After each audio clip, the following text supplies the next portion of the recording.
ko sa inyong lahat. Parang kinakabahan akong dami. Sanay ako sa sa 5 lang kami. Sa bahay kasi 5 lang kami mga kapatid. 5 lang ha? O, 5 lang. Nilalang mo lang 5. Pero nakapag-speak naman ako sa gantong kadami. Sa power nga. Anyway, no?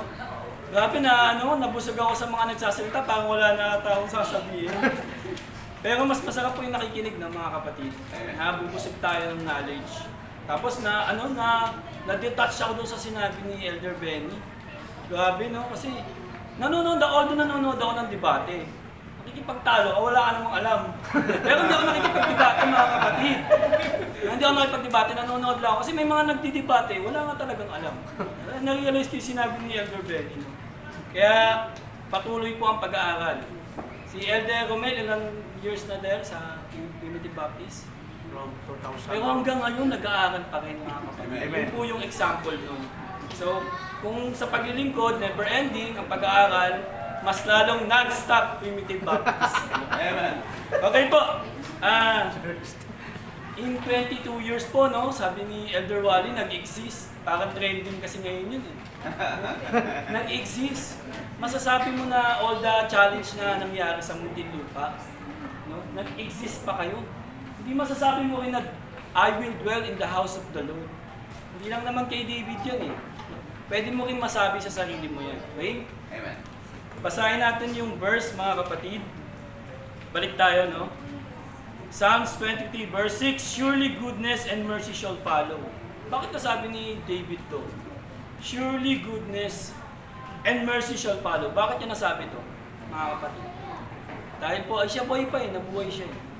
Dahil siya ay buhay kung bakit niya nasabi to. Kasi kung babaybayin niyo yung verse 1 hanggang 5, sinasabi niya yung experience niya.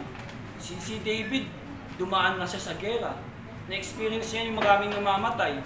Pero in the end, nasasabi niya pa rin na, goodness and mercy shall follow me all the days of my life. Sa buhay natin, di ba, na-experience natin yung marami tayong pinagdaan. Pero masasabi pa rin natin na mabuti ang Diyos sa atin. Amen? Amen. Wala naman tayo sa gera sa Israel. No? Sino ba dito gustong makasama sa gera sa Israel? Bago natin masabi na mabuti sa atin ng Diyos. Okay? Ito, naghahanda na sino mo kanina kausap ko, naghahanda na daw si Marcos. Huwag na nating intayin yung gera para natin para natin masabi yung mabuti sa atin ng Diyos. Okay? Next, dagdag na lang mga terminology na lang kasi nabanggit na lahat eh.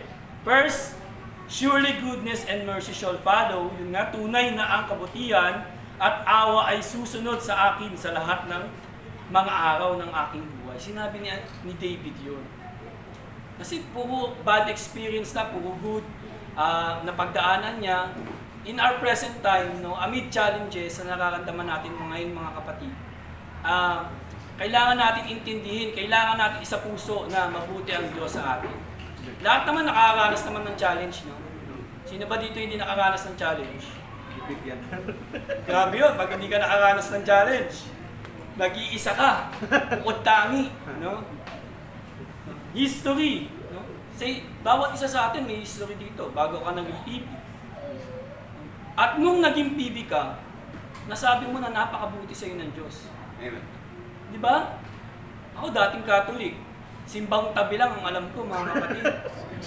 Ayun lang alam ko kasi sa simbahan, pag umaten ako ng simbahan, hindi ako pumapasok ng simbahan. Simbang tabi lang. Pero yung naging PB ako, napakabuti sa akin ng Diyos, mga kapatid. Kasi nung Catholic ako, hindi ko alam kung paano ako maliligtas. Ang sabi lang ng aking mga magulang, magpakabuti. No, magpakabuti. Hindi naman ako mabuti, mga kapatid. Nagkakating glasses. Lahat. No, hindi. Ewan ko kung hindi tayo perfect, no? Lahat ng lahat tayo nagkakasala, no? Romans 3:10. No one is righteous, mga kapatid. So, ngayon, sinabi ni David to sa Psalms 23 verse 6, encouragement to, katulad ng tinalakay ni Elder Bim, no? Sinushow to sa atin, dinidescribe to sa atin na napagdaanan na, ini-encourage po tayo, mga kapatid. Katulad ng napagdaanan ni King David. Siya nga, dumaan pa sa war yan eh. Dumaan pa sa kahirapan yan eh. Ang iba sa atin dito, pinalad sa buhay. Pero ang iba sa atin dito, hanggang ngayon, dumadanas pa rin ng taghirap. Sa cancer sa bulsa, no? Term sana, papaterm ako ng network. Sorry mga kapatid. Cancer sa bulsa. Alam ko, tunturo ka na rin. No? Meron dito konting problema, nawawala sa gawain. Totoo yan. Sa Cavite, nag-start ako. Umatin ako, no? Di ko man naranasan yung paano nag-start si Elder Romel. Umatin ako, madami. Umatin ako, madami. Pero ngayon, anong nangyari? Nawala. Bakit, mga kapatid? No? Hindi, yung experience nila, napakagaan pero nawawala sila. Samantalang, experience ni David, gera yan mga kapatid. Hindi lang gera physical yan. Okay? Ano pa? Dito sa verse na to, wag na natin kalimutan yung God's mercy. Yung awa ng Diyos sa atin. Okay? Second, I will dwell in the house of the Lord. Sinabi ni David, house. So, inugat ko to sa Hebrew, Bet. Kaya pala may Bethel. No? Bet pala ibig sabihin ay house. No? At ako'y tatahan sa bahay ng Panginoon. Sinabi, pwede naman sabihin ni David, I will dwell in the good place or I will dwell in the mansion, di ba? Pwede naman ganun. Pero kasi noon, yung term niya, house lang. Pero may sinundan, may sumunod, dwell in the house of the Lord forever. Meaning, hindi to temporal, mga kapatid, hindi practical. Forever eh. For knowing na wala namang forever, sabi nga ni Elder B. So, meaning, ito ay spiritual, mga kapatid. Pag inugat mo kasi yung house, yung root word ng house, ang meaning po niyan, comfort. Resting place, mga kapatid. So, si David, naghahanap siya ng resting place. Saan? Kanina daw? Kanina niya gusto? House of the Lord. Yun yung hinahanap niya. At sinabi niya, hindi naman ngayon, hindi bukas, ano sabi niya? Forever, mga kapatid. Pero sabi nga, desire mo pa rin yun. Hindi lang pwedeng sabihin mo na gusto mo mapunta doon, gusto mo doon, pero hindi naman gusto ng puso mo. Yun nga, na medyo na ako doon, hindi naman pwedeng basta maging elder ka lang. No, napatunguhan ka lang ng kamay, pero hindi naman gusto ng puso mo. Pwedeng ganun eh. Hindi ka naman nag-aaral, di ba? Hindi na nag-aaral. Naka-join, naka-off.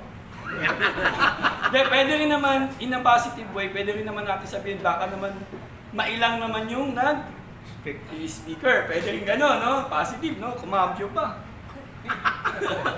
Kumambyo pa. Pwede rin naman gano'n, pero maganda nga rin naman yung nakikita. Next time, no? Wala na pong Oo. Come. Okay? Mamaya niyan, may gumawa naman na naka-Google, naka-fix lang yung picture. Pwede rin yun. Pag naman po, no? Try lang natin, mga kapatid. Maganda naman yung tinatry natin. Etong mga kapatid, wag tayong umabot sa worst scenario na bago natin masabi na I will dwell in the house of the Lord. No? Ngayon pa lang simulan natin yung desire natin, ipag-pray natin. No? Kung ano yung talent na binigay sa'yo, gamitin mo. Kung talent mo tumulong, okay. Kung talent mo mag-preach, babae, okay. Hindi, joke lang ha. Hindi pwede mga kapatid. Okay? Sabi ko nga, bakit ako yung huli mga kapatid? Ako yung bata, no? Nag-iinit daw. Binata pa si brother. Nakabata, pinakamabilis magsalita. No? Third, ito tinalakay ni Elder Benny at saka ni Elder John, yung about John 14:2. Tingnan natin. Kasi pumasok yung John 14:2. Kung sinabi lang niya, dwell in the house of the Lord, period. Practical yun. Eh may forever no? Mga kapatid. We know that our Lord Jesus Christ in John 14:2, sabi niya dito, ulitin ko mga kapatid may mga terminology kasi itong bakit. In my Father's house, sabi niya, nandun yung house, are many mansions. So, dinescribe niya yung house na nandun. Ano daw description ng house na nandun? Mansions. Pwede naman sabihin ni Lord to na, in my Father's house are many bungalow type. Tama, di ba? Kung ako magsusulat nito, in my Father's house are many 30-story building. Pangarap ko yun penthouse no? Ang sabi dito are many mansions. So hindi naman to talaga mansions di ba? Greek word to So yung 47 scholars, nag-agree sila na mansions ang ilagay. Bakit kaya mga kapatid? Meron nakikipagdebate na. Di, wag mo nang tanggalin yung mansions dyan. Okay na yan, yun ang pangarap ko Literal na mansions yung matatanggap natin. Yun, sinabi ni Elder Benny, bakit ba kailangan mo ng mansion? Hindi naman masusunog na ang balat mo pagdating sa heaven. Hindi mo na kailangan ng bubong. Wala namang bagyo. Di ba? Pag mansion kasi matibay yan. Di ba? Wala namang bagyo. Pag mansions, ibig sabihin pag mayroon kang mansions, marami kang pera, wala naman sa heaven Bakit dinescribe nila as mansions? Nag-usap-usap yung mga scholars, maaring may doon, hindi, wag. Pero sila, majority, mansions yung nilagay nila. Bakit kaya mansions? Kasi ito yung pinaka-the best word. Pinaka-the best word na i-describe yung patutunguhan mo mga kapatid. Kasi ang dinescribe lang ni David, house. House lang Pero ang ating Panginoon, sinabi niya, mansions, mga kapatid. Bakit kaya mansions? Narealize ko, nung bata ako mga kapatid, ito kasi makulit ako Pag may nakakita ako ng telepono, binunot ko yung telepono. Sabi ko, hello po, good morning, welcome to Tonyo Mansion. So bata ako, naka-default ako sa sarili ko. Pansinin niyo yung mga bata sa palabas, di ba kahit bagong-bagong bahay, halika, punta ka sa mansion namin. Bakit naka-default pala tayo mga kapatid? Naka-default ang ating utak na ang pinakamagandang lugar, mansion. Hindi nilagay na second floor, third floor. Kaya bakit pinagtatalo-talo na many rooms? Sabi nga ni Elder Jam, many rooms. Pero pag inugat mo to sa Greek word, dwelling place lang talaga to mga kapatid. Nilagayan nila ng many mansions kasi gusto nila pinakamaganda. Pinakamaganda.